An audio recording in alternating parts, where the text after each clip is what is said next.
the question portion of the presentation. If you're not comfortable with your voice being recorded, because your face will not be recorded, so please write it down and pass the question, and I will read it for the presenters. So just this is in case you're not comfortable with your voice. Professor at the School of Information Studies and a member of the Social Studies of Information Research Group at SOIS.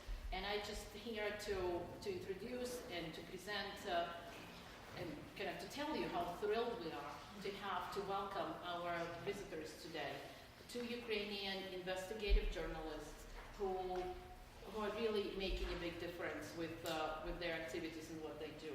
So I also want to kind of start right away that our group was working on organizing the visit in the last 6 months, and because the work the journalists do is so important, we were able to secure the support and co-sponsorship from lots of bodies, units on campus and outside of campus. And I just want to read this so that we're very grateful. I'm extremely grateful to Christine Evans, assistant professor in history, who really helped enormously with the contacts and helping to organize the visit. But it's also UWM Year of the Humanities provided funds and helped the UWM Digital Humanities Lab, UWM Libraries, the American Geographical Society Library, UWM Russian and Eastern European Studies Certificate Program, George Washington University Institute of European,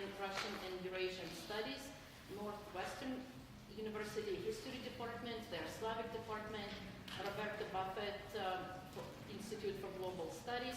They also will be presenting in Northern Illinois University in their History Department, so they provided support too. And also the University of Wisconsin-Madison, their Russian flagship program, Center for Russian and Eastern Europe and Central Asia. So we're very grateful for all those people who helped us with the visit. I also, I will be brief. Tanya and Olga will talk obviously in more details about their work and what they do. I just wanted to point out that there will be 2 more events with them. One it will be on Friday, March 27th. It will be a workshop, a research methods workshop, where we will be talking in more details about what methods they're actually using and how to refute false information. And then on March 31st, in the Geographic Society space, we will have a roundtable discussion. So that will be on March 31st at 3:30 to 5. And the March 27th symposium is in the morning, 10 o'clock to 11:30. So we'll be happy if you can come and participate in those events that promise to be quite interesting. And in conclusion, I just want to give one little example which I think symbolizes what those journalists do. They arrived just yesterday and they presented me with a little souvenir, Ukrainian souvenir. It's a magnet, kind of fake business card from Dmitro Yarosh, who is the leader of Pravy Sector, who is Russian media presenting as extremists, this kind of neo-fascist movement in Ukraine. And this is what was the episode that was reported in Russian media, that this business card survived in the vehicle that was exploded by Russians, by Pravy Sector, but everything was destroyed except the picture of Hitler, the photograph of Hitler, and the gun from the Second World War. But everything else, so there's 3 objects: his business card, that it was definitely him who did it, the gun, and the picture of Hitler, I guess which survived too. Nothing else. The whole vehicle was destroyed. So this is kind of the example of facts what Russian media is presenting, and what they stopfake.org has to work with and to refute. And then it's obviously much more difficult to refute the facts than to generate this false information. But now with delays, I want to present Tanya and Olga, and so they will be, so you will explain how you split your presentation.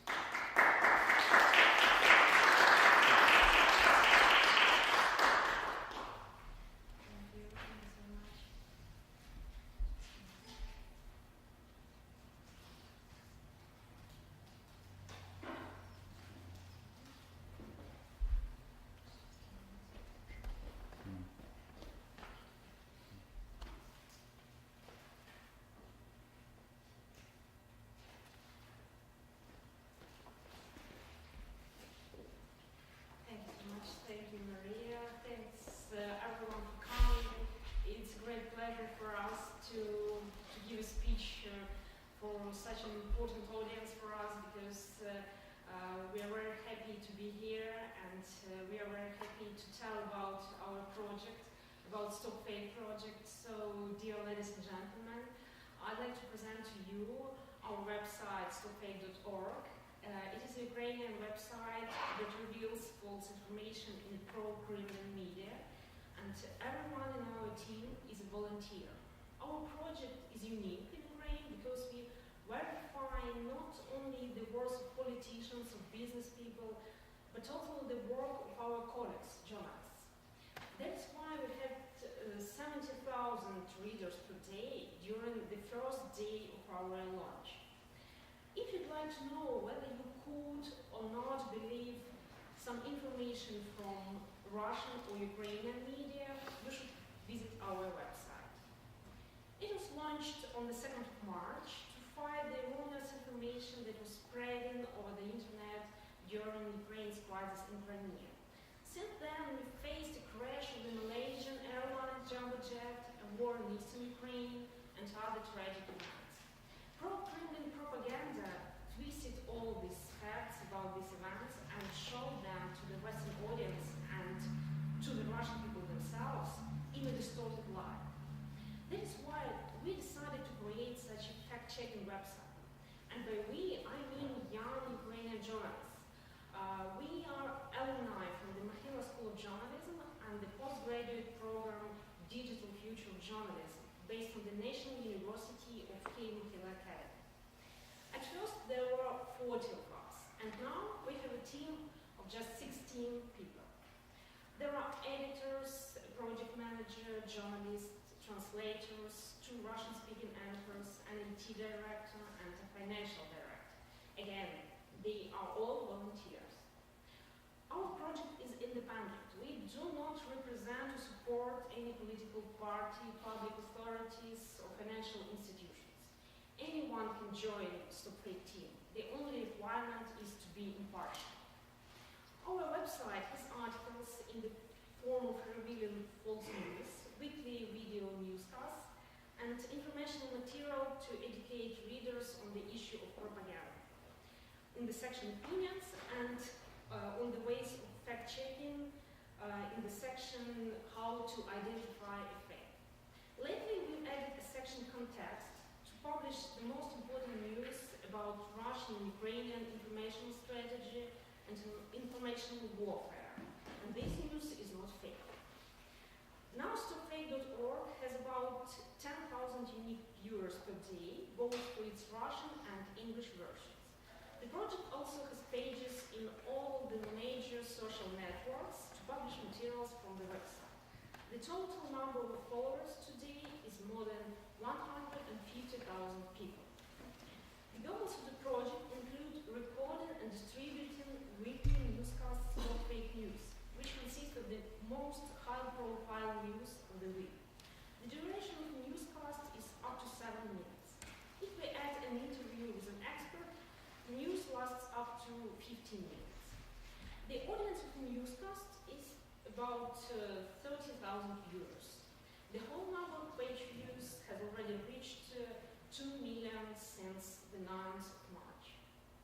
Our readers are mostly Ukrainians, 40%, and Russians, 35%.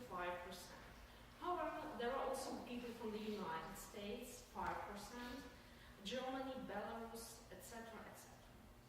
During the first year of our existence, we have presented our website to more than 100 journalists from Japan, Belarus, Turkey, Europe, the USA, and so on. So the workflow of our editors as a whole is simple but rather time-consuming.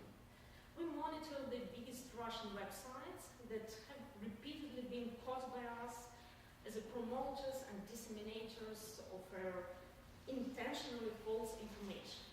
Fakes about Ukraine are spread primarily by Russian media, for instance, information agency RIA Novosti and Russian TV channels Russia 1, Russia 24, Russian Channel 1, NTV, RT, and of course Live News. In addition, we review Ukrainian and other websites that have a pro-Kremlin stance. They are the sites that distribute the point of view of the leaders of the so-called Luhansk People's Republic and Donetsk People's Republic. As well as websites that write about the non-existent New Russia.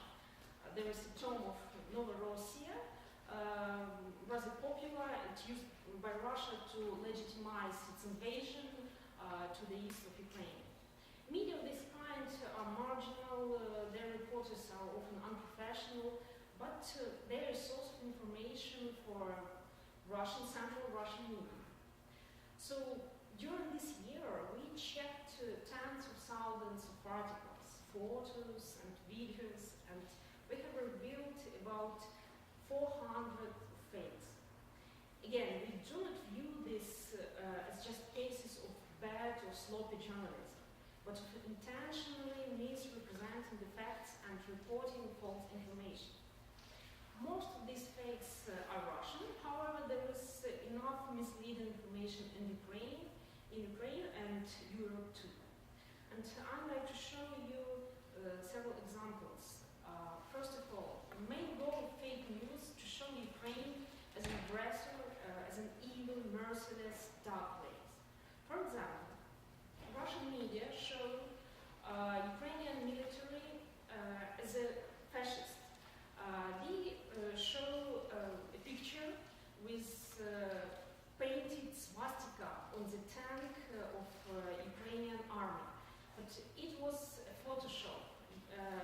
That was the original photo made by Reuters with no swastika on it, and some people took this photo and added a swastika on a tank. And then this photo was disseminated on the web, on social networks, and then some Russian media took this photo and showed it as a proof to show that Ukrainian military were fascists.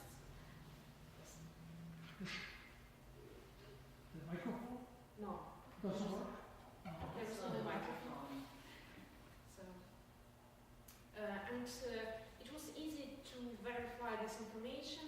We just searched for this photo in Google, and we easily found the original photo. And I don't know why, but Russian journalists didn't even try to search for the original photo and to ask Reuters if there is original or not. The second example, when the photo from Canada, from a electromagnetic derailment, was taken and presented as a Slovyansk Ukraine, and there were several articles about a war at Donbass, and Russian journalists wrote that Ukrainian army bombed Donbass with some very dangerous bombs, but the original of this photo was made in Canada after the train derailment. The next example is was made as a screenshot of a movie which was filmed in the US. It was a movie about the World War II, and in that movie there was a story about Hitler's soldiers who killed people in Kiev, but Russian journalists took a screenshot of this movie and wrote that it was a photo from Kiev, a real photo made in 1941, and there were Ukrainian Nazis who killed people. So even a screenshot from a movie may be a photo fake. The next example is a photoshopped photo too.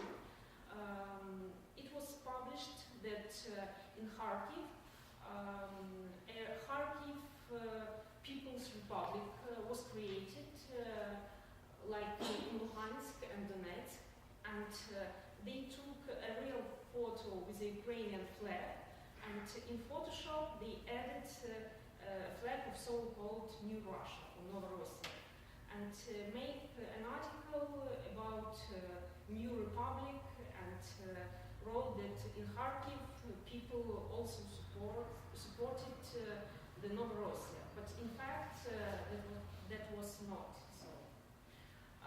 The next photo fake was made from a real poster made 3 years ago with Yevhen Konovalets, the leader of the Ukrainian people at the beginning of the 20th century, and they added a photo of Adolf Hitler there and wrote that in Ukraine children had to show the poster of Hitler because in Ukraine there are a lot of Nazis who adored Hitler, but in fact it's not true at all. The next one, Russian Channel 1 presented a border crossing between Ukraine and Poland with a long queue of cars. And they said that it was a queue between Ukraine and Russian Federation. And they said that people didn't want to live in Ukraine and they wanted to live in Russia, and that is why they flew to Russian Federation, and there was a long queue on the border. But in fact, it was the border between Poland and Ukraine, because in Ukraine many people go to Poland for shopping. It's just normal for us. And when we watched this news piece, we saw that it was a border crossing called Shervini.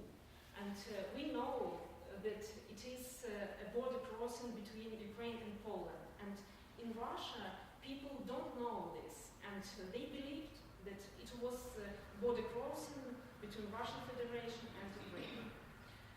The next thing, Russian media say that punitive expedition of the National Guard is throwing dead bodies near Kramatorsk, Donetsk region, at May 3, but in fact this is not Kramatorsk, Ukraine, it is Dagestan, and these soldiers are not Ukrainians, they are Russians. When Russia had a war in Dagestan, they filmed this movie, but this old news piece was presented as a new news piece made at the Donbass. The next one, users of social networks created a grotesque tale about Ukrainian military who harvested human organs from living people and sold them to Germany. And many Russian media, NTV, Russia 1, Russia 24, showed this grotesque tale, and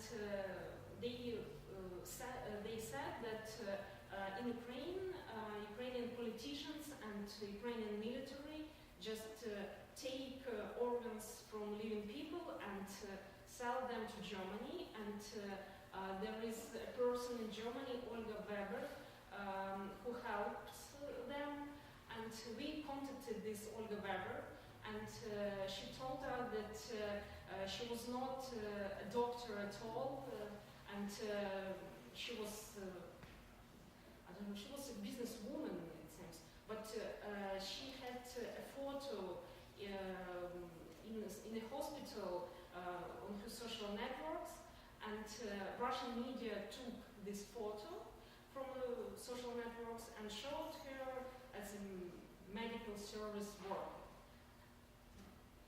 The next one about Ukrainian army, when Ukrainian armed forces allegedly attacked a funeral procession, but we found their original video, and we saw that nobody attacked this funeral procession, and this story was fake, and we could prove it by video proof. And we never use proof word against word. So, for example, when some Russian officials say that something happened at the Donbass, and then Ukrainian officials say that no, it's not true. In fact, there was something else. We don't take this as a proof because we cannot believe words. We can believe only facts, video facts, photo facts. But first, of course, we should check these facts. And sometimes we think that we have a fake, and then we understand that it's not fake. So there are many examples. The next one, when professor of foreign language was presented as a professor of Russian language, who was fired for refusing to give lectures in Ukrainian language. And we contacted this professor and this university showed us documents, and it was proved that this professor of foreign literature left his job on November 1st, 2013, but not on May 2014, as it was presented. And nobody persecuted this professor. He just wanted to teach at the Moscow or St. Petersburg University, and this is why he said that he was fired, and he asked Russian university to hire him. But then when everybody understood that he was lying, Russian university refused to take him because he just made a fake. Then there was a story when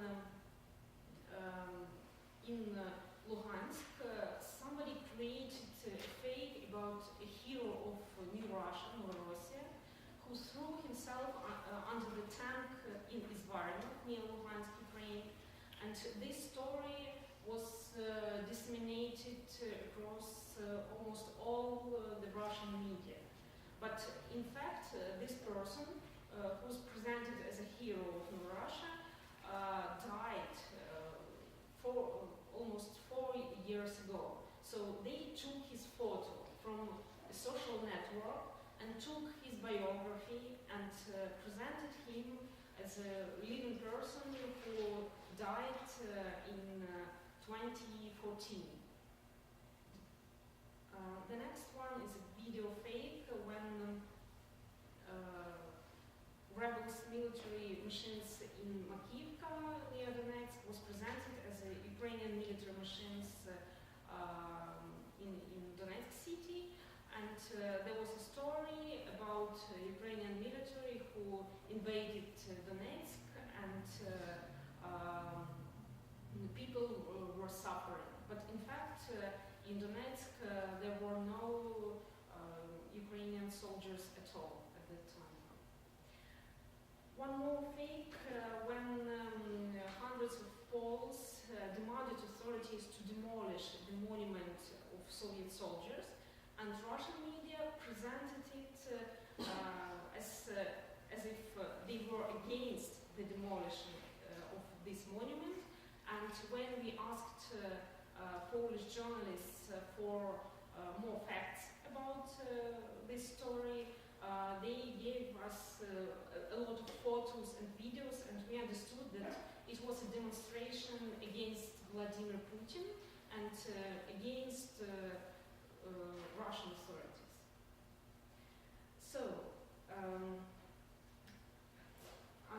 I'd like to present you 3 key points about how this fake information spreads. First, many Western journalists and sometimes Ukrainian journalists confuse balance with objectivity. That means if anyone is in a position to put out a version of the story, however outrageous, journalists will often report it as one of the points of view, especially if the situation is confusing or uncertain. In addition, many Western outlets report that Moscow says, while describing any Ukrainian government claimants as statement as claims. For example, Ukraine reports that Russian soldiers have taken Mariupol, and Russia says, no, they are white walkers, something like tourists, not our soldiers. And BBC reports that white walkers, tourists, have taken Mariupol, while Ukraine insists they're Russian soldiers. And we should understand that if we want to be objective, we should say that Russia says that it is white workers, they are white workers, and Ukraine says they are Russian soldiers. So there are world against world. And if Western journalists cannot come to Mariupol and check it by themselves, they should write about claims, about words, but not about facts.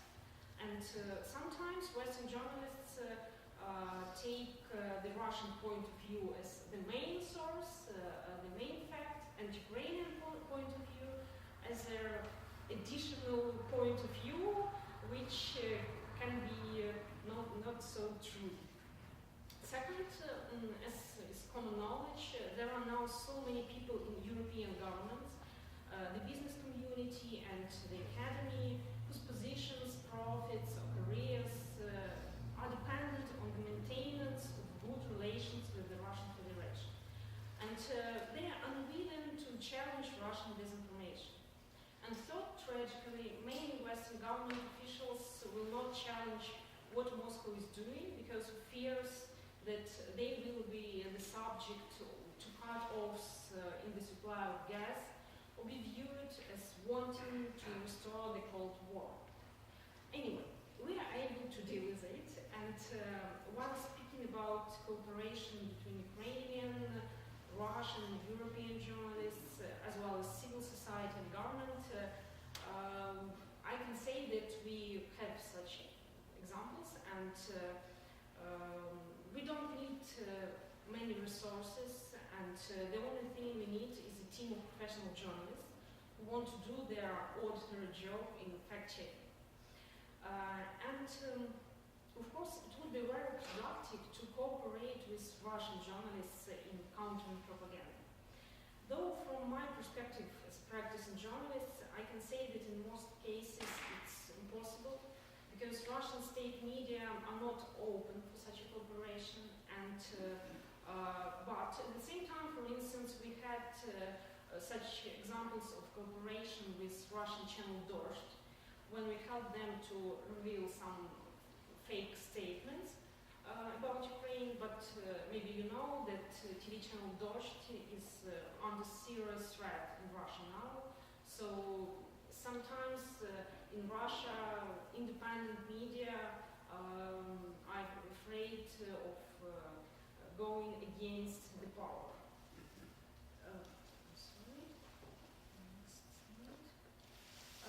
But we have interaction with Ukrainian authorities and international organizations. We are not dependent on them, but we work work with some non-government organizations, for example, with the Ukrainian Crisis Media Center, and we held press conferences together, exchange information, and as to the state officials, we try to be independent from them.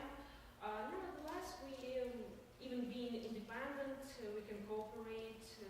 For example, we provide trainings on the topics of how countering propaganda for Ukrainian diplomats from the Ministry of Foreign Affairs. And the Ministry of Foreign Affairs of Ukraine disseminate information from our website. Let me offer some advice to you in checking fake news. First, do not believe the headlines. They're written, especially in pro-Kremlin media or media like Live News. They write headlines to attract attention, and usually these headlines do not impose any serious semantic law.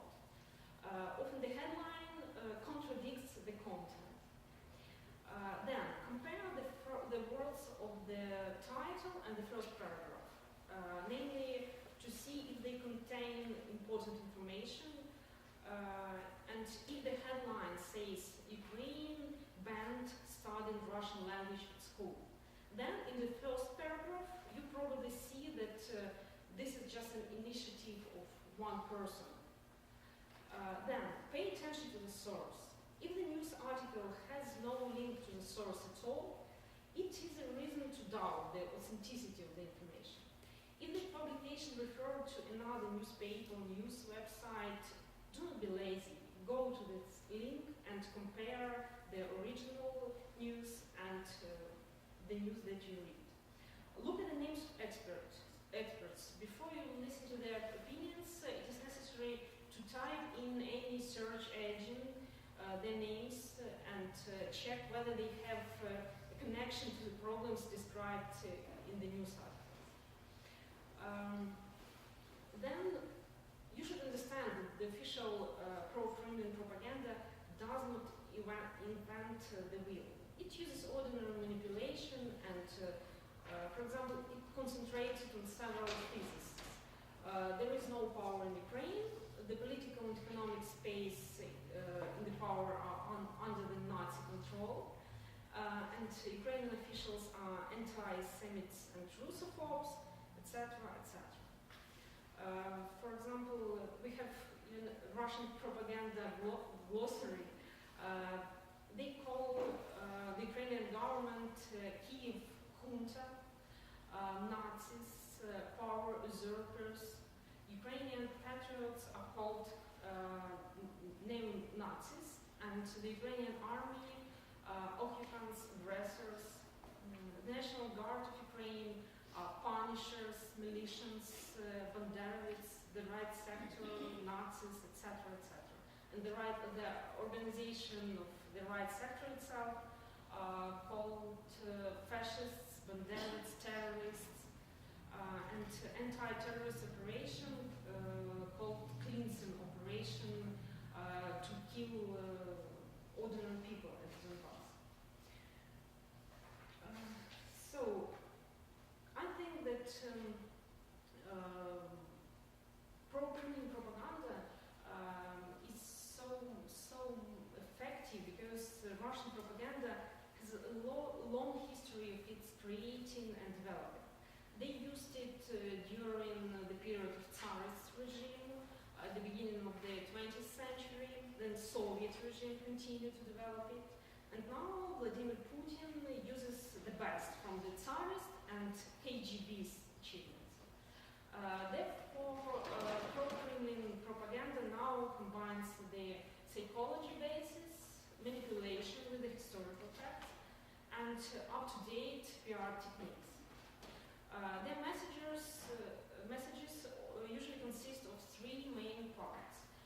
True things, untrue things that people prefer to believe in, and completely false things that are swallowed by the audience after it has believed in the claims from the previous two parts of the propaganda piece. Speaking about the Tsarist propaganda, I can mention that after 1905, the advisors of Nicholas II, the Russian Tsar, promoted his image through pamphlets, portraits, photos, and stage events.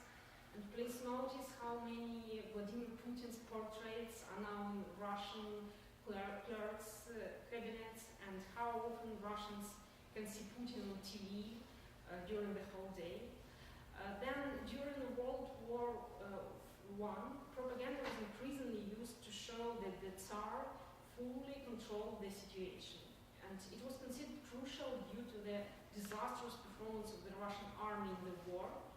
And please compare it to the situation in the Donbass, where thousands of Russian soldiers have already been killed. Nevertheless, Putin sticks to the point that nothing has happened.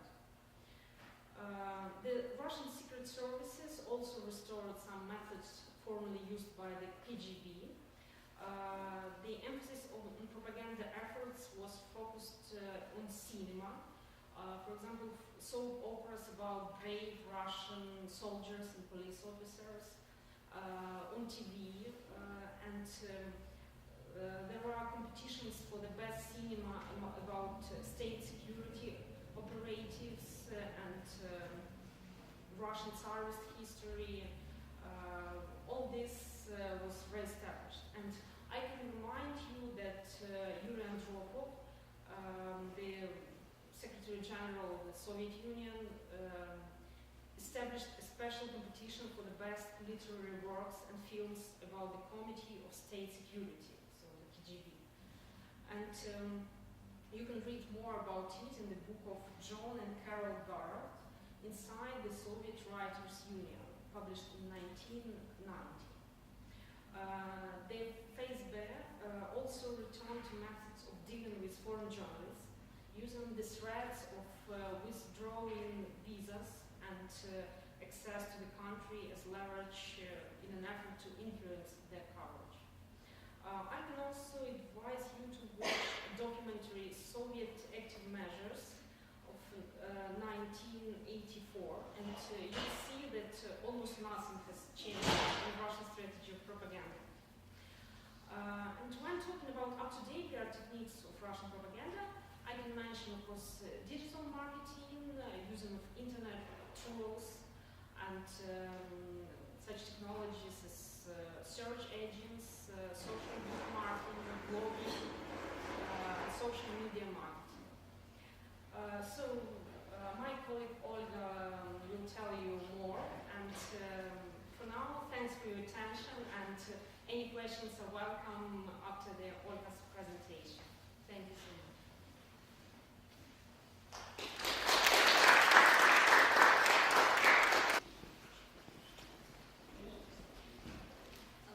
Hello. Thank you for your attention. Thank you for inviting us to your university. Thank you, Maria.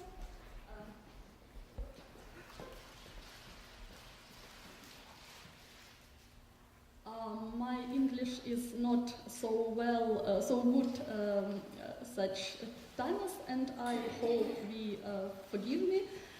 It's fact. We have not many time, and I make my presentation more briefly. I want to tell you about Russian propaganda in whole. Russian propaganda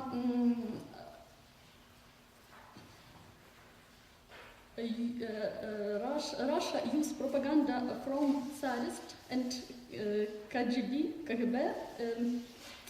times, and Russian secret services also restored some methods formerly used by KGB. The emphasis of propaganda efforts was focused on cinema, soap operas about brave Russian soldiers and police officers, and TV. Tanya told you about it. A competition with for the best cinema about state security operatives all those soap operas about brave Russian officers, and Russian Tsarist history, movies made by Sergei Mikhalkov, Fedor Bondarchuk, etc. I can remind you that Yuri Andropov established a special competition for the best literary works and films about the Committee of State Security. The majority of such prizes were awarded to feature films about the activities of Western spies and agents followed by KGB heroes, rather like Soviet James Bond movies. The FSB, the Defense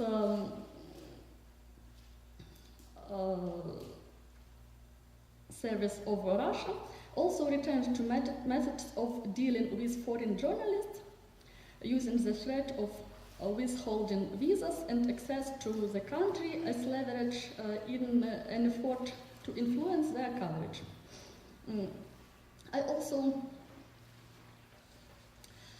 But Russian propaganda has a long history of its creating and developing, and they used it during the period of Soviet regime, and now Vladimir Putin used the best from the Tsarist and KGB achievements.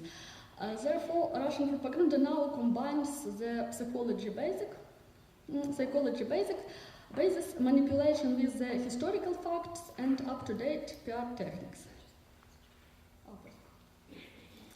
And I will begin from 2014 year. In 2014 year was transition to information warfare. Early, the most of Russians thought that the events in Ukraine are the inside matter of Ukraine. But now,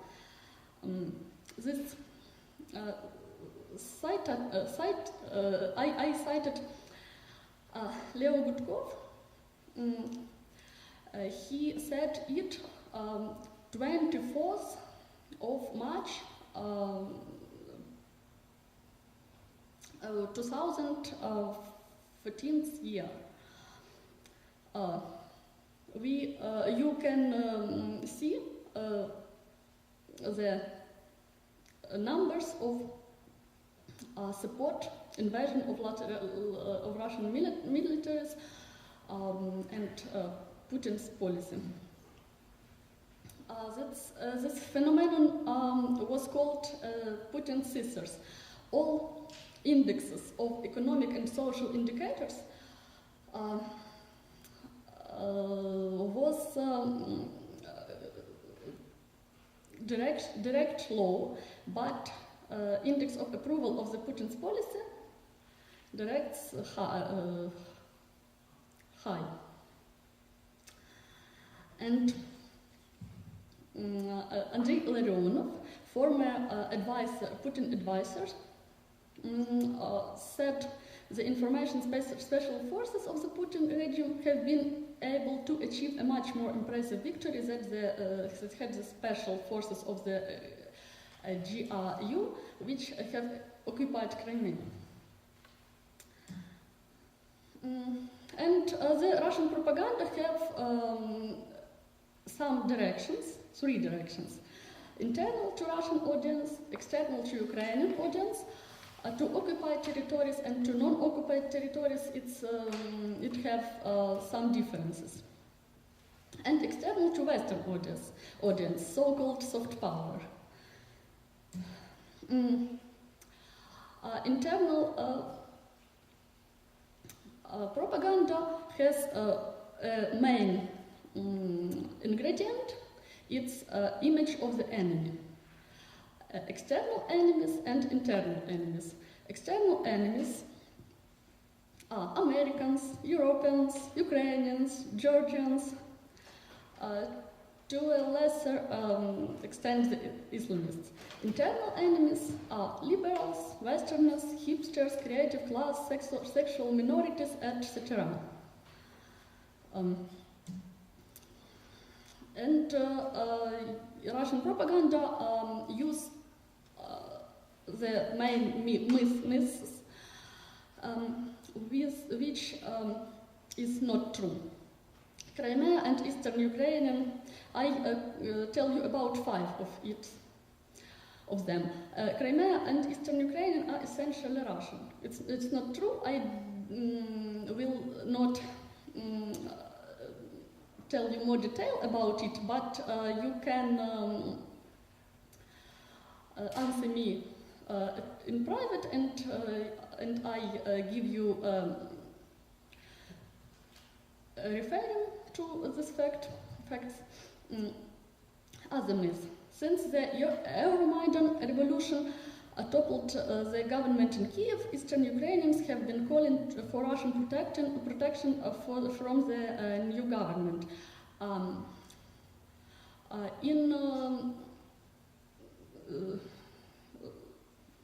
True is that only a little number of people in Donbass, in Eastern Ukraine, have such position.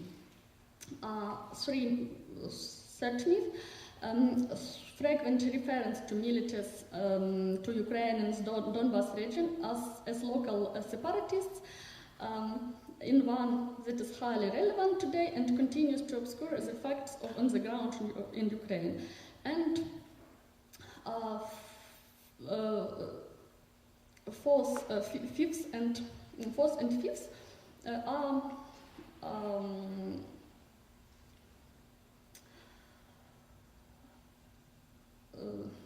have many common. Ukrainian government consists of fascists, as the Russian media would have the people of Eastern Ukraine and the rest of the world's belief. And the Russian government image it as anti-fascists. And soft power tools to Western audience. It's include diplomacy, accessibility of Russian state television channels to viewer abroad, IT on many languages, and Russian beyond the headlines to Western, only to Western audience. Culture and education. Different events to promote the Russian culture as open to other world, and in this under this source promote Putin's position. And public relation, hiring of PR companies to support the summit G8, the Winter Olympics in Sochi, to deal with sanctions, to promote a positive image of Russia. And some policy recommendation. Why Russian propaganda is so effective? Russian propaganda messages of Russian propaganda usually consist of 3 main parts. True things, untrue things that people prefer to believe in, and completely false things that are swallowed by the audience after it has believed in their claims from the previous 2 parts of the propaganda piece. For example, it's true that most of the Donbass people speak Russian. It's not true that most of the Donbass people are Russians.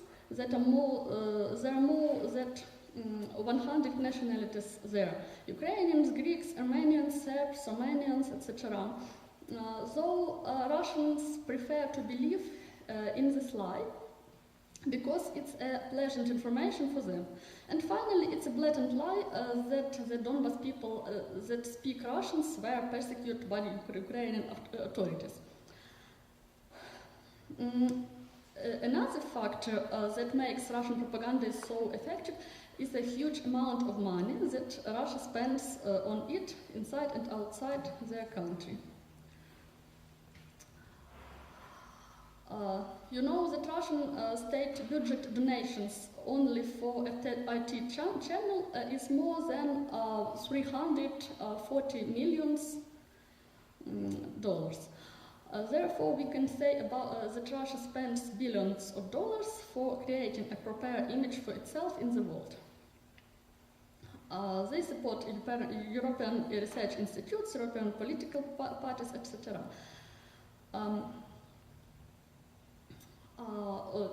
Second factor that makes Russian propaganda so effective is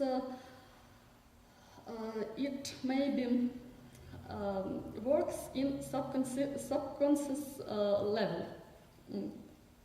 Subconscious. I can refer to an opinion of a journalist of Business Insider, Vitaly Katzenelson, who had been watching and reading only Russian media during a week, and he noticed that his way of thinking changed.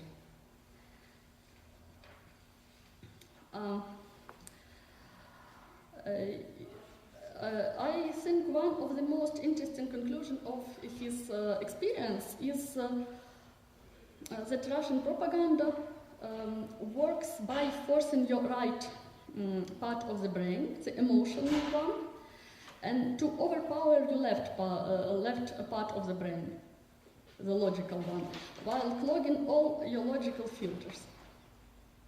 He gives a very good example. Russian TV shows footage of schools in Eastern Ukraine bombed by the Ukrainian army. Of course, anyone's head would bleed seeing this gruesome images. However, you should ask yourself, where are the proofs that it was made by Ukrainian army? Maybe so-called rebels bombed those schools. Russian TV does not give you facts which confirm this point of view. They just appeal to your emotions, and after that you left part of the brain switch off and you forget to ask about the proofs.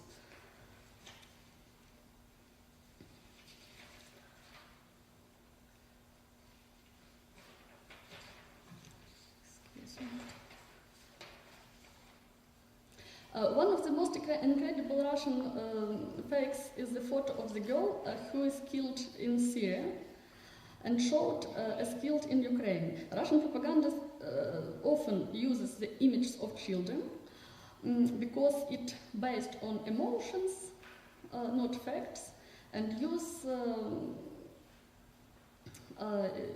it to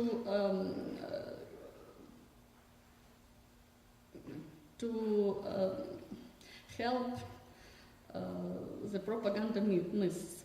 This photo is very impressive. It spread across the web very quickly. We found hundreds of thousands copies of this fake in social networks. This fake was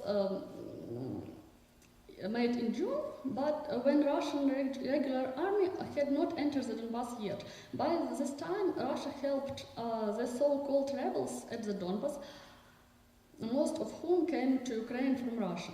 However, Russian authorities were going to send to the Donbass regular troops and tanks.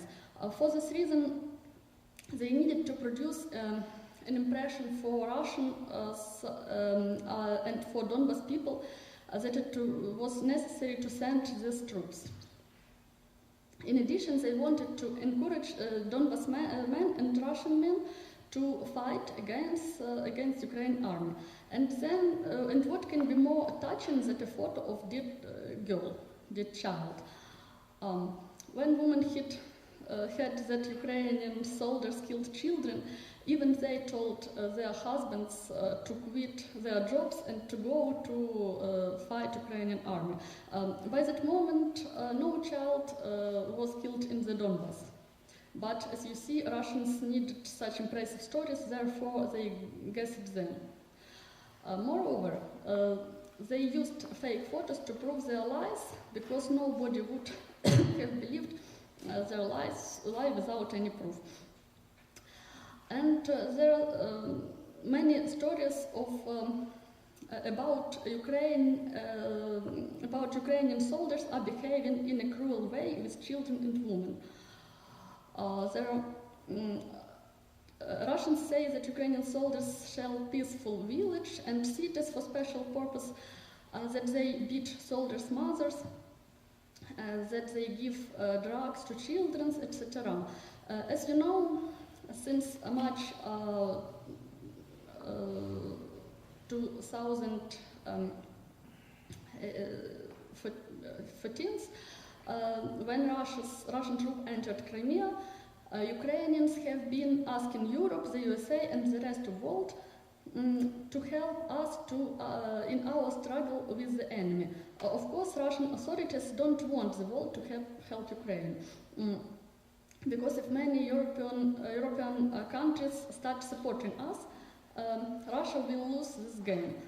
Therefore, Russian media try to convince all the people in the world that they should not help Ukraine. For this reason, they show Ukraine as a merciless, dark and barbarous place. One example how Russians try to show Ukraine as a country without any morality.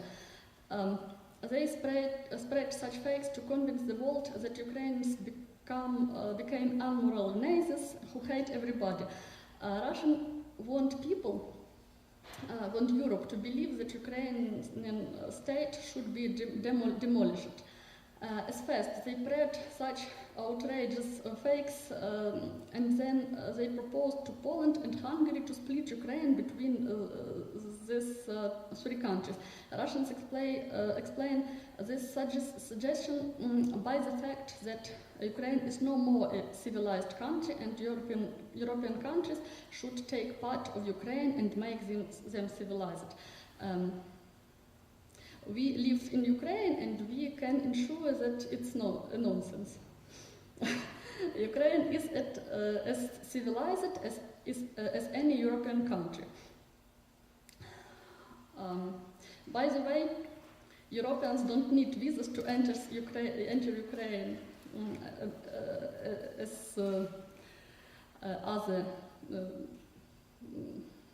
as citizens of other countries.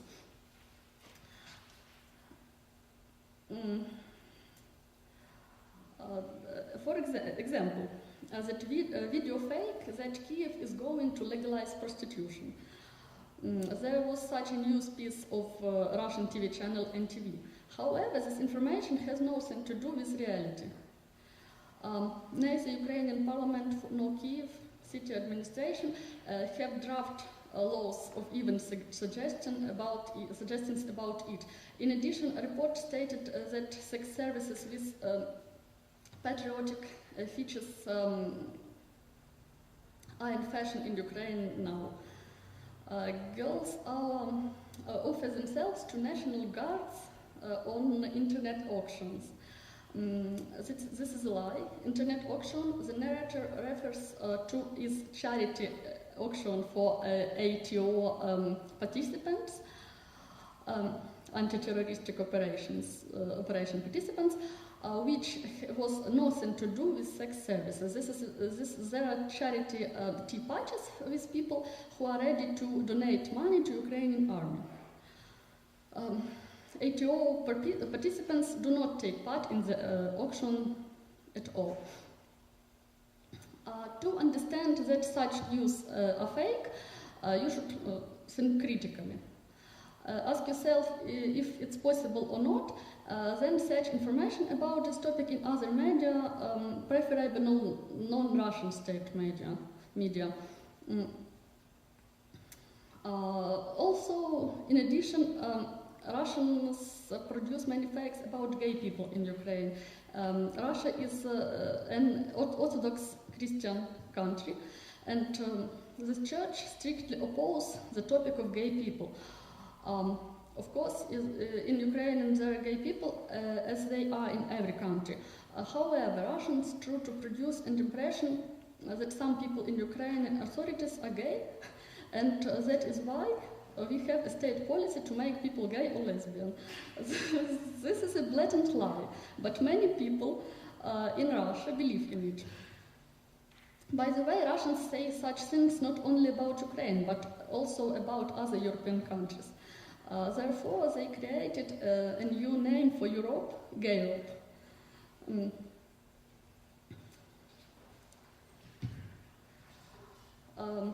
And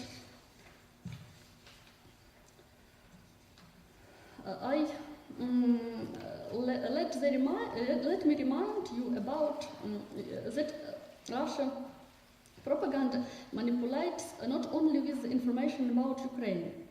For instance, American Russia Today channel prefer to chase all the negative facts about the USA and show them in all the details. And at the same time, they try to pretend that there are not so much good news in there. As an example, I can remind you that Russia Today spends a lot of effort to tell the Americans about the damages of fracking, the controversial method of extracting shale and other forms of gas and oil. I'm not an ecologist, so I don't know if fracking has a harmful effect on the environment or it has not.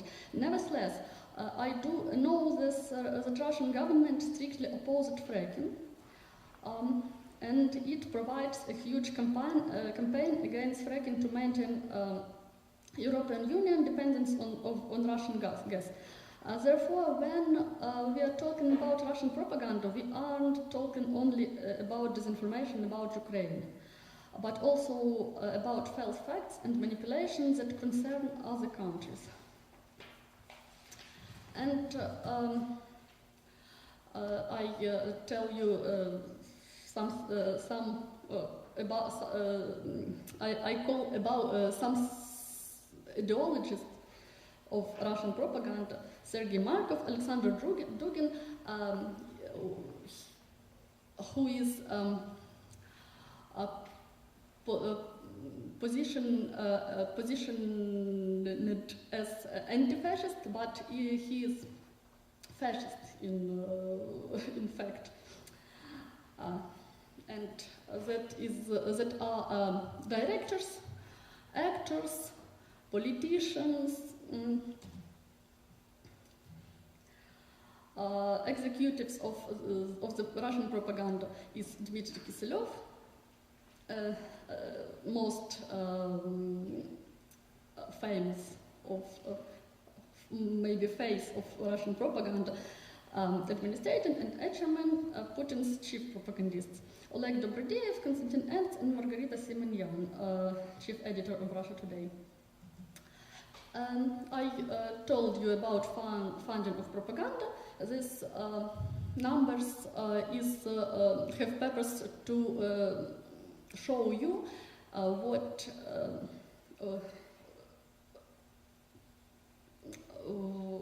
a big amounts of money through to propaganda machines. And I can emphasize to Kremlin trolls who works on not only in Ukraine, not only in Russia.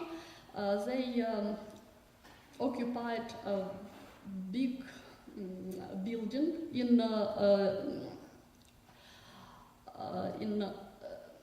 St. Petersburg, and they work in such famous media as Washington Post, on their websites, The Guardian, The New York Times, CNN, etc. Thank you. And if you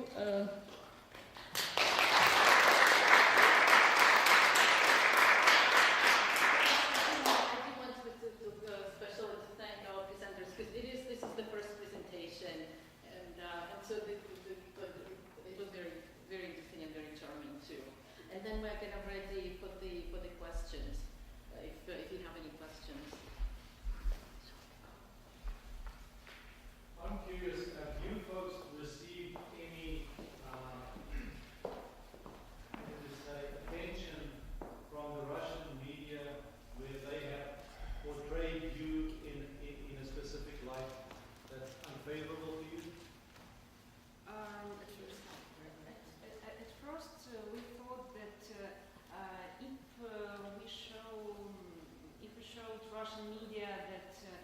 were mistaken, they would change their opinion and change these fakes on their websites. So at first we wrote many emails to Russian media, to the First Channel, to RIA Novosti, etc., etc., but we got no answer. And after that, we understood that it's our own job to write about fakes, and we just wrote, and there was one example when Russian Channel 1 took a picture from our website. We had a function. We wrote that there was a fake in Ukrainian media, maybe not a fake, but kind of a sloppy journalism, a lazy journalism, when one Ukrainian website took a photo from an American website of an empty supermarket and wrote that it was a supermarket in Crimea. And we asked that Ukrainian website to take off this photo, but they refused. So we wrote that it was untrue information on the Ukrainian website, and this photo was taken in the US, not in Crimea. But Russian Channel 1 took this photo, showed it in their news piece, and said that this photo is taken from the Stop Fake org. So they presented it as if we created a fake, but we revealed it. So yes, there is, but there is not any communication. They don't want to communicate.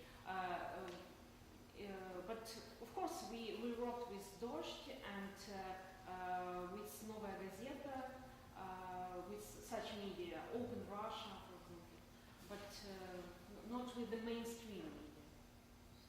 But I also thought that the question was whether you are being the kind of the attention, and because I think you also should say that in terms of hacking, they definitely, the website does attract attention, and it is, they are targeted yourself. That now your website is being. We attract attention of Russian special services, because during the first week of our existence, we had many hacker attacks, and our servers now are in California, in the US, so we have a very good protection. But during the last week, just before our arriving in the US, we told a lot that we were going to visit the US and to speak about our project, etc., etc. And during this week, we had 5 hackers attacks, and our IT specialists who are very good computers and programming, we didn't know what to do. So our website was broken 5 times during this week. Somebody didn't want us to come to the US and to speak about our website. I don't think that it is live news or Russian Channel 1, but I think that maybe Russian Special Services stand behind this. A comment and question. As it happens, the latest number of The Economist is running an article about the Russian propaganda warfare, and generally saying, well, it's caught people off guard, both the extent and the brazenness of it, and that it's time for Western countries to do what they can to try to counter it. Now, my question is, it's becoming pretty clear that one of the problems that Ukraine is facing in the last year is that under the old regime, government agencies, the army, the like, were penetrated rather deeply by Russian sympathizers or agents. Is that true of journalism in Ukraine as well? Are there Russian operatives working in Ukrainian newspapers or television? Yeah, I should mention that in Ukraine we have, of course, not so bad situation as in Russia about state-controlled media. But at the same time, the situation is not so good as, for example, in Poland. So we have state-controlled media and we have business persons-controlled media. There are not so many independent websites and media. So when you read independent websites, you can be sure that there is truth in it. But we have many media which belong to the former president of Ukraine, Viktor Yanukovych, and his friends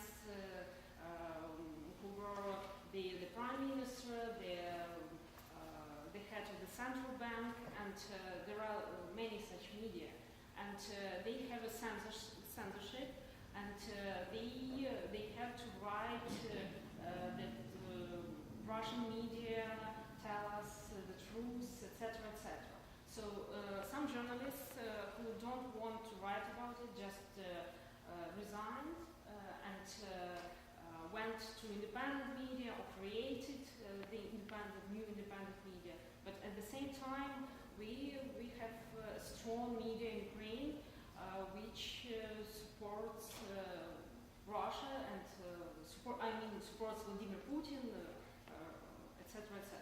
So yes, there is such a problem, and sometimes we have to reveal fakes in Ukrainian media too. And that media not open support Putin's politics, but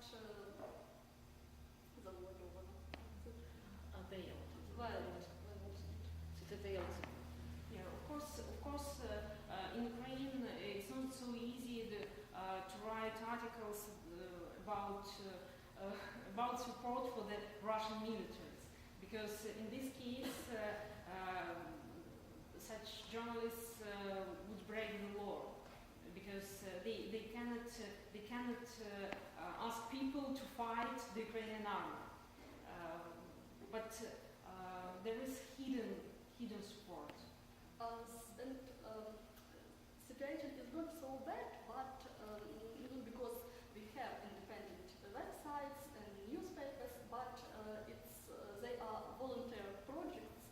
They have little money and they are not such well known as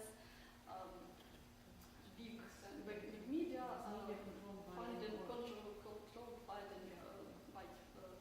oligarchs and Russians. And the problem that we have a war and we don't have money to create new media because we have to support the army. Quick question. Creating this is useful, but what do you see as a saturation rate? I mean, how much does Ukraine or outside Ukraine, how many people have access to the net? I mean, you're relying heavily on the net, or do you find that print is still the best way? Yeah.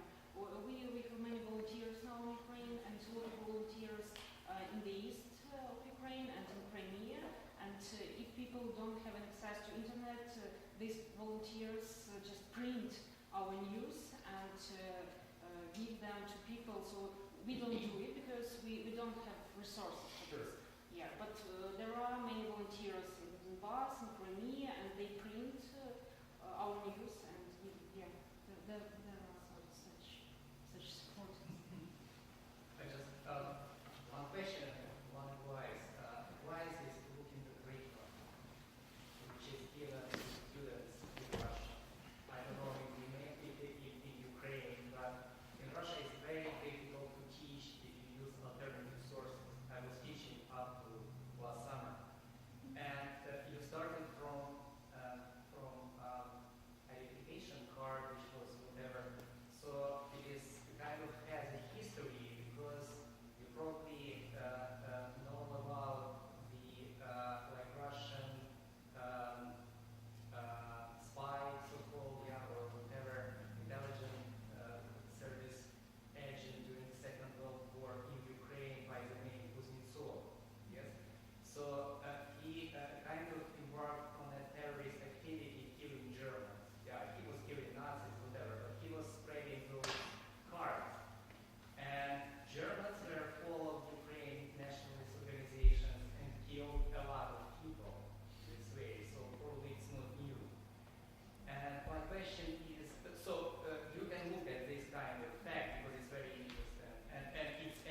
our oligarchs to follow the Ukrainian law.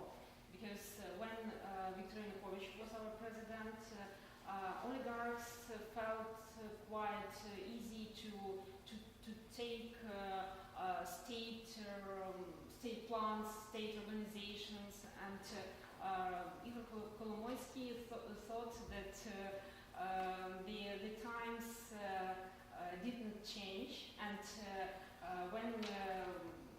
when he saw that this state organization Ukernafta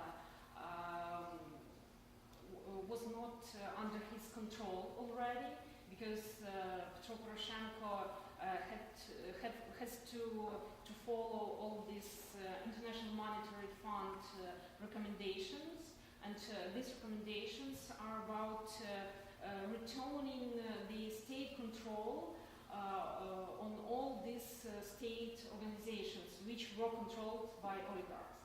And Kolomoisky doesn't want to give this control to the state, so he tried to keep this Ukernafta. And Poroshenko says to him that you're not right, those times have gone, and now you have to follow the law and to give this state organization under the state control. So I don't think that it is the war of oligarchs. And as for business of our president, of course, all of us are waiting for his selling his business, and he promises us to sell this business. But of course, when we have a war in our country, nobody wants to buy the enterprises, because everybody, for example, in the West, everybody is waiting for the price to fall. And everybody is waiting that in a half a year or in a year, our plants, our businesses in Ukraine will cost cheaper. That is why they promise him that we'll buy your business but late. We'll buy your business but late. So I think that is one reason for him not to sell his business. But at the same time, he could give this business, for example, to his son, as previous presidents did, and he could do it and tell us that, oh, well, this is not my business already. It belongs to my son, and it is his problems. But he doesn't do it. He does promise us to sell his businesses, and we do hope that he will do it. And I just wanted to answer to your question. I think the only tool he has right now is the openness, and it looks like it's difficult because the corruption is it's coming from the bottom too. The corruption is enormously, as you may realize. I don't know, it's the same levels in Russia. Ukraine is very corrupt. But the only way to fight it is with the openness. And this is what the journalists are doing, and this new wave of investigative journalism, which I think is now, it's kind of on the way down in the United States, but it's ground up in Ukraine. And it's amazing what volunteers and journalists are doing. And this is the only way to fight it and move forward. It's just to be open about it, open about the problems, and this is what they do. It's embarrassing problems, but just to reveal them. And I must admit, he's not ideal, but looks like he's trying to do his best. Whatever he's doing at the back, I'm sure he does some kind of deals, but at least he's trying to be open about it. It's very difficult for a Westerner to understand the setup of a business here. Because, for example, if the United States has sanctions against Iran, there is no way that one of the governors could work in the United States to have this business. And this is a very, very sensitive issue. Poroshenko has business in Russia. And that is why, and he has this huge money coming from Russia.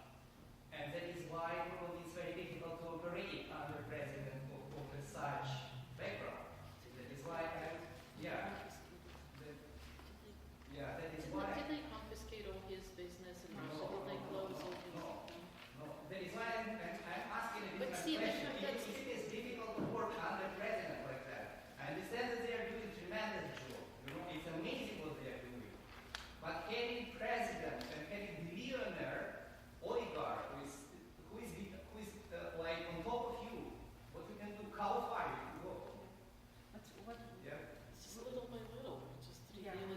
by little, and we'll have the next presidential elections, and we know that with this president we'll be able to have to elect another president if this president doesn't fulfill everything that he promises.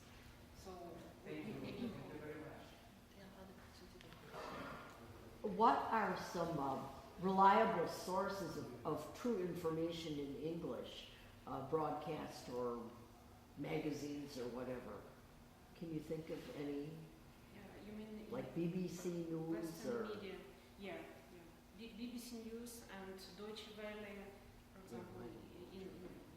What about American magazines or magazines available here? There was, I think, New York Times, but this is because I have vested interest, I do follow, and I am appalled how, in lots of cases, how events in Ukraine are presented. I would say that the only not selling out, it's the Financial Times, and the Economist, I think, at this point. Economist, yeah, you talked Everybody about else, I think, I can't read Guardian anymore because they're totally supported by Russians because how they present the events. It's all this one side, another side, and this Russians are, it just, the Ukrainian is just another side. But unfortunately, there are very few. But I would say New York Times. I think, what I would look for the newspapers I would trust is where they have correspondents locally on the spot. And actually, New York Times, they do. But the rest of them, they are just reprinting from somewhere else. They just using somebody else's correspondents who presented it. And just very few. Financial Times, they have people on the ground, and they do it. And Economists, they have people on the ground. I don't want to be very angry, but would you guys try to reach Kiev Post? Because it's the most readable website in the West. And if you have a Windows there, it will be absolutely great because it's absolutely nice. Kiev Post supports us a lot, so I think that they will be happy. It's reliable media and it has most high journalist standards. And,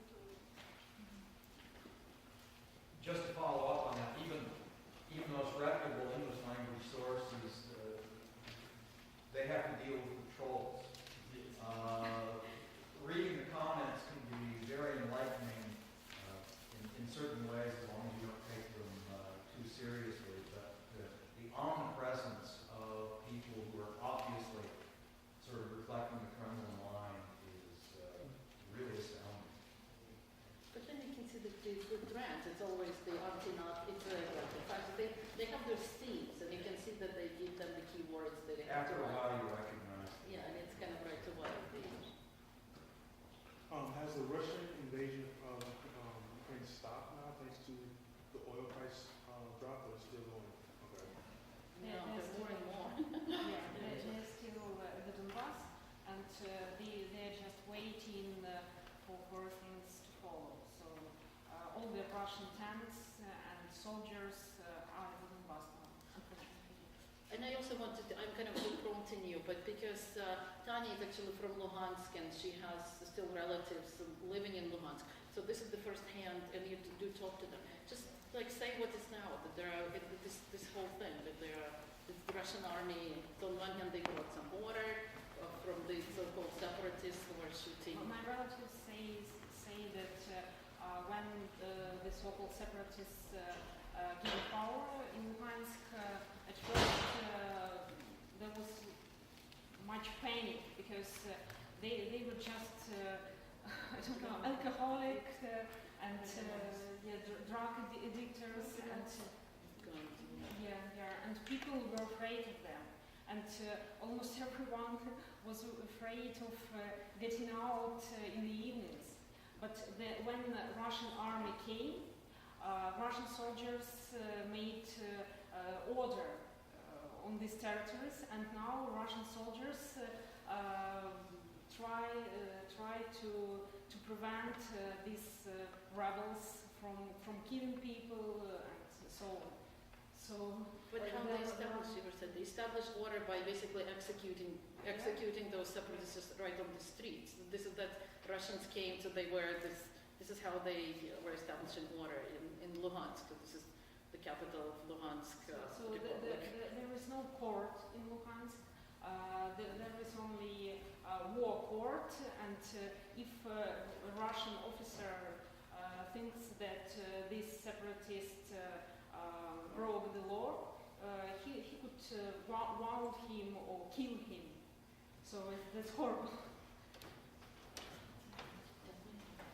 I have a question following up on the very first question. Given that it appears that the media fakes that you're putting out are being corrected in the sources, if you're worried about the historical record longer term, and if you have any efforts to archive the site and make sure that it has some kind of longer last than the digital form.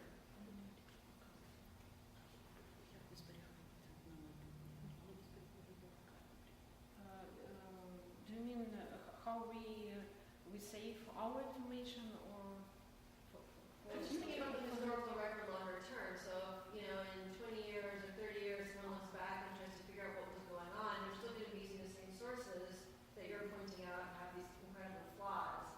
Stop fake. I don't know where that's going to be in 20 or 30 years, but is there a way that you're trying to archive the information that you're producing now so that it has, it can be, you know, people in the future can look back and see this correction? we are archiving it on our website and on the CD-ROMs, and for now that's all. But we'll think about it, and thank you for your advice. Maybe we'll do something to, I don't know, maybe to write a book, write a guidance for the journalists or something like that. Yeah, it will be great.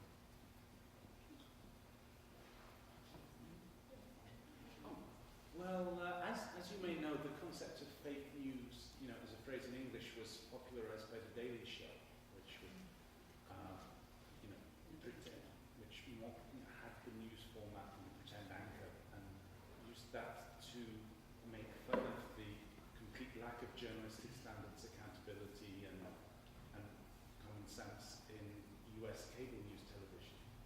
So I think as we listen to this, one of the questions that we might have is, you know, I mean, it certainly makes us feel better if we could draw this nice separation between like evil Russian propaganda, fake news, and, you know, virtuous Western, like, real news.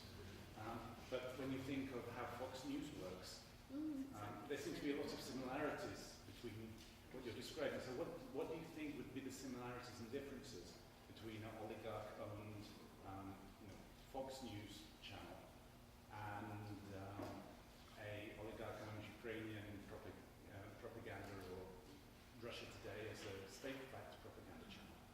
I think that at Fox News, they just want to find hot news to attract attention. So they don't care about Russians or Ukrainians.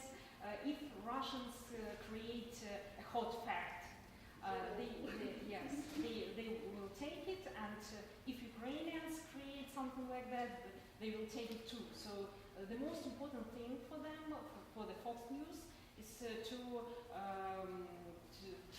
get a large audience.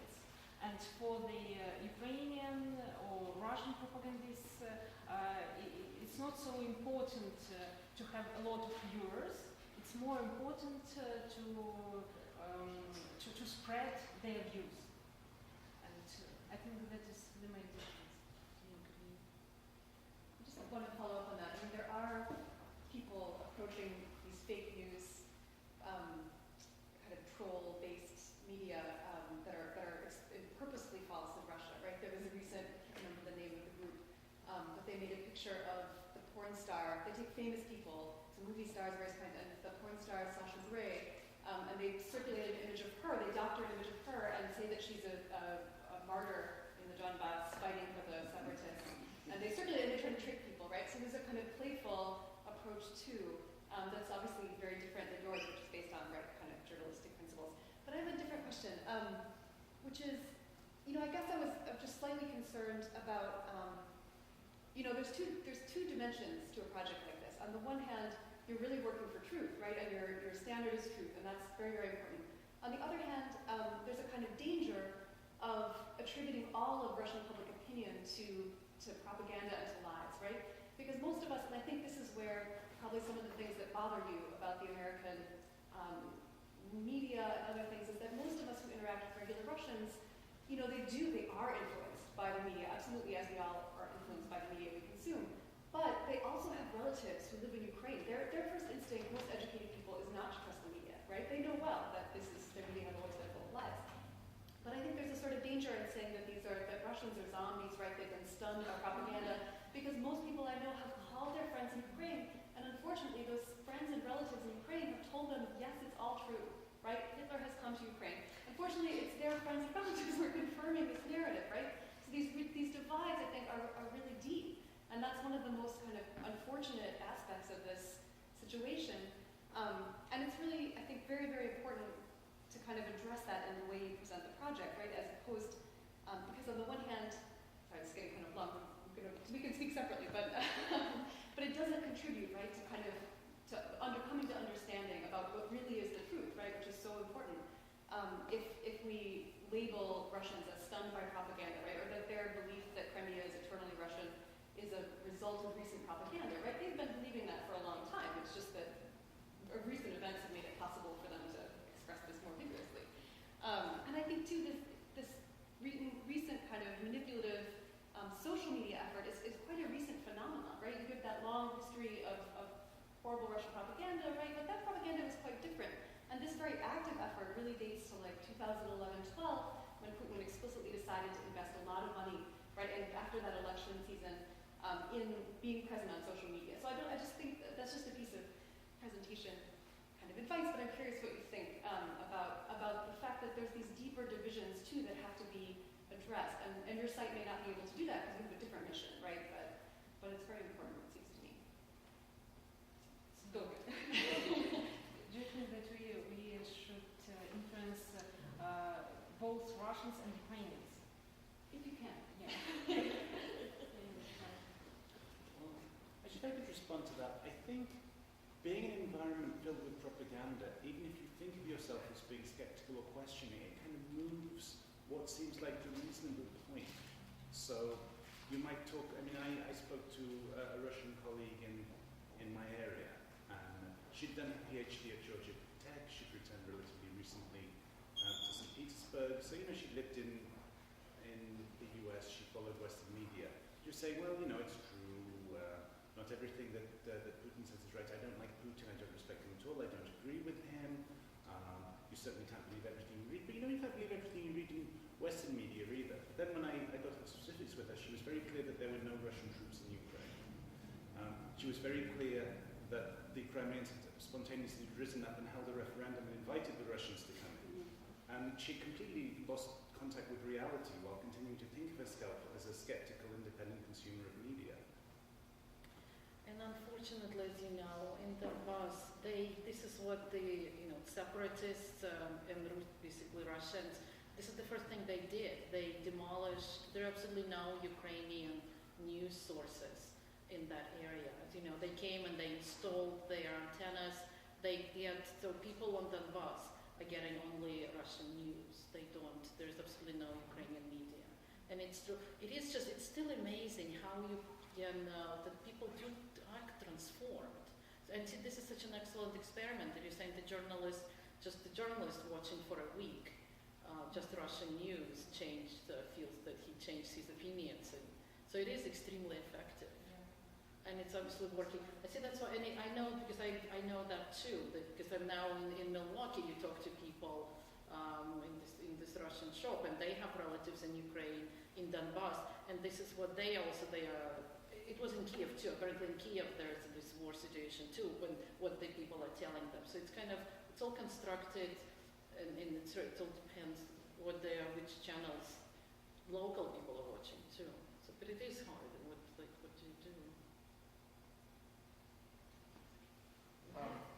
On American social media discussing the Ukrainian crisis, there has been a large emphasis on alleged experts on the situation, a lot of alleged experts on the situation, that Ukrainian society has become very saturated with violence and militarism, and there are statements being made that, you can go and find a Kalashnikov anywhere in Ukraine, and that all of society has kind of made transformation, I guess, into just kind of chaos, like many Russian sources are saying. But I would really like to know, as you are coming from Ukraine, how true is that, what is being said, that, society has become militarized and full of violence? Is there any merit to that in everyday life?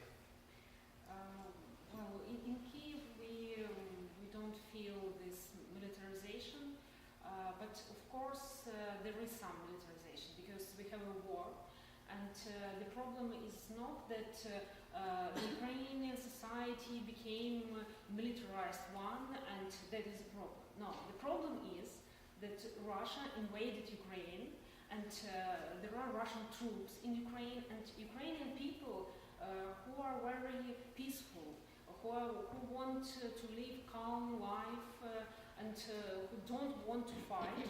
They have to leave their jobs and to take arms and go to a war. So that is the problem. So the first step was Russian invasion, and then some part of the society was militarized because they or their relatives came to that war, and of course there is a problem, especially in eastern regions, and I think that our government should pay attention to it, and now we have a lot of psychologists, volunteers who help the soldiers and who help Ukrainians to overcome this war.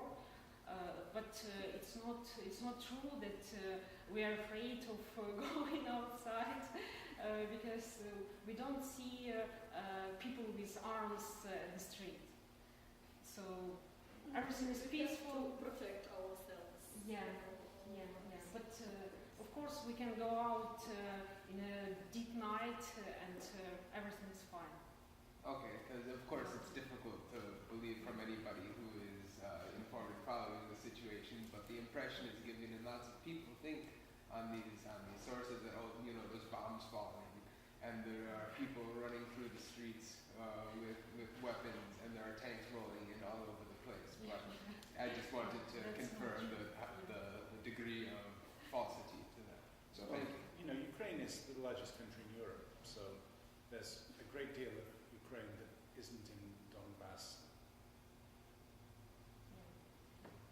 And I kind of like to sort of a little additional maybe follow up on that, but in those areas of eastern Ukraine where fighting has taken place, and this is kind of different than the journalistic question, and maybe this is something you would have more first-hand knowledge to comment on or not, but I kind of subscribe to the theory that whether we take Northern Ireland, the Middle East, or South Africa, where you have long periods of time where different subgroups have been in conflict, different heritages, that they tend to just see the atrocities committed against their group and not the atrocities their groups committed against the other, and over the generations, this can make it very difficult for peaceful coexistence with those people whose parents or grandparents were born in Russia and those who, their generations are Ukrainian heritage. In the areas where there's been fighting, is that animosity very real now, even if you could magically remove the media propaganda and the Russian people who've come in? So do you think that we have a tension between Russians and Ukrainians in Ukraine? The people who have been born in Ukraine, but their heritage is Russian, their heritage is Ukrainian, even though we have other heritages, Muslim, that's religion, but Polish and so on. But those two core groups in the area where the fighting has been, even if we could magically solve the problems, do you think there'd be peaceful coexistence, or that now the animosity has been built up very strong, that will carry on within those families because of what harm has been done by the other side to their close? Of course, after each war, people have a lot of problems with it, and I think that of course at the Donbass or in Crimea, we'll have such problems for several years at least. So of course, Right, whereas yeah. in the areas that haven't seen the fighting, if you could magically remove the problems, there could be peaceful This cooperation. tension will remain, and I think that we'll need at least several years to explain people, to find psychologists, to work with people, and it won't be easy to bring peace in every region of Ukraine, because when many people see the war with their own eyes and they don't know who is bombing them, is this Russian army or Ukrainian army? Of course, some people think that these soldiers are Russians and hate them, and some people think that they are Ukrainians, because even when you are at the Donbass, when you see tanks coming, of course you will find some place to hide. You won't search for flags or something like that. So some people during the war they don't understand who is bad and who is good. And I think that we'll need several years to explain that Ukrainian army doesn't want to kill peaceful people. Well, and that's really a problem. It's much challenge for us to some near years. And I just wanted kind of to add, because I do, and now for me, I don't live in Ukraine now for a long time, but and I'm coming to realization that I think Ukrainians actually right now, people who live currently in Ukraine, it is a very unique, because they are, well, all of them are bilingual. It's just, this is Russian and Ukrainian, they all bilingual.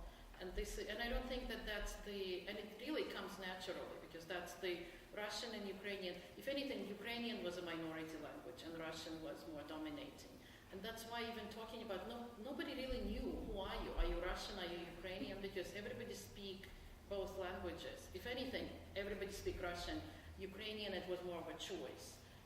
My mother is Russian, and my father is Ukrainian, and they speak between them on Russian and Ukrainian. Father on Ukrainian, mother on Russian. So and before this war, we that have emphasis no. on where your grandparents was born in many ways is an artificial It is artificial. emphasis that the situation has made some people focus on rather than anything you notice. Exactly. And it's so constructed. The and lifestyle it's so or the fake. appearance of people, so you could put them in buckets. Yes, you can. And see, I just remember even a year ago, this whole conflict in Donbass, because when they invaded Crimea so abruptly, and then it was clear that Donbass will be next. But even I just thought a year ago, it was like, how they would do it? These people they're the same. How will you distinguish who is who? Because we're all kind of all the same. And yet that's just exactly what happened. But this is, so there were, because I also thought it's very different from Middle East. There is absolutely no religious divide. If anything, the Ukraine, not like Russia actually, they are not religious country. There are people, there was a rise of religion, but not as much. It's still a theistic society. So that's why there is no religious divide that you would kind of say that. Or I am. so you don't have, it's a real artificial. So it's very artificial. I'm like, you check anybody, and who are you really? Are you like, what's your heritage? Are you Russian? Are you Ukrainian? And everybody have this multiple. So I'm telling now my son too. I mean, he has all this blood: Armenian, Romanian, Russian, Jewish, Ukrainian. Who are you? It's all constructed.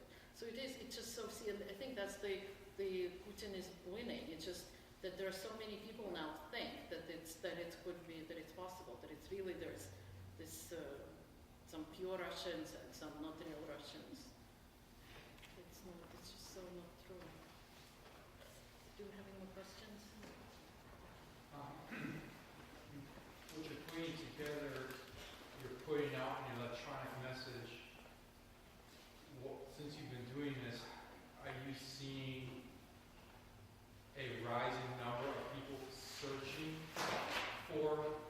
alternative source, or are they? And how do you fight the?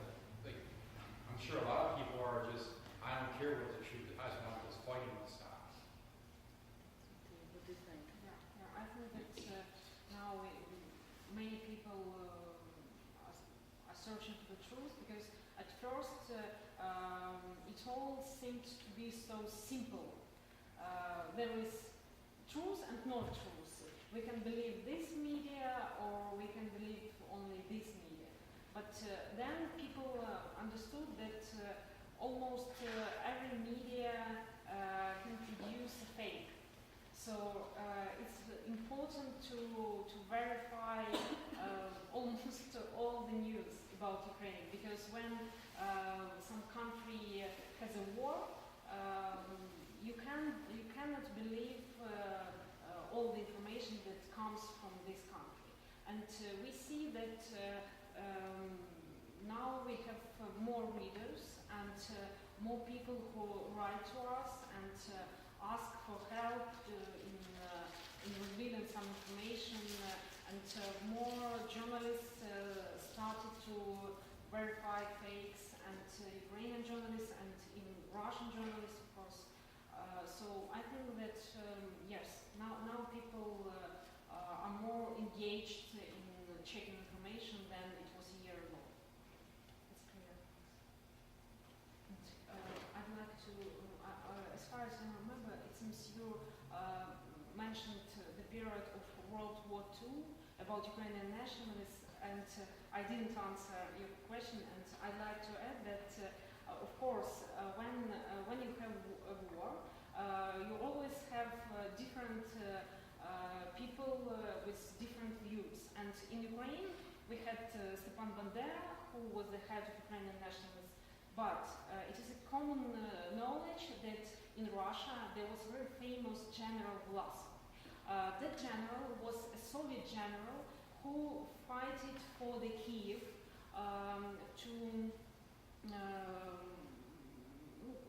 he was against the German Nazis. But when he saw how weak the Soviet regime was, how cruel was Zhukov, who was the head of the Soviet army, Vlasov saw 500,000 people who died while fighting in Kiev. Vlasov decided to quit the Soviet army and to join the Nazis army. And he was a Russian general who had the army which was 5 times bigger than the army of Stepan Bandera.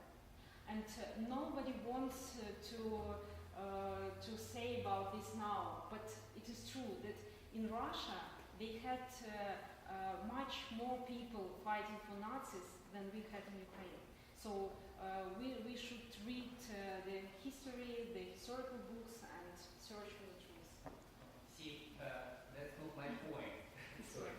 The problem is, if we are talking about Bandera, yes, he established Ukrainian state, and that is why he was prosecuted by Nazis, and he was killed by Germans. Let's say that, yes? What I am saying, that Russian propaganda using those ID cards goes way back to the time of Second World War and their hatred toward Ukrainians in the West.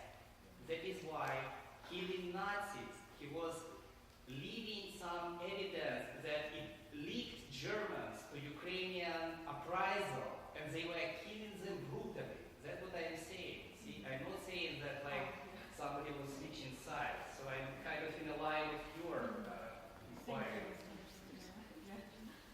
Thank you for your questions. Very, very interesting discussion. Thank you for your interest.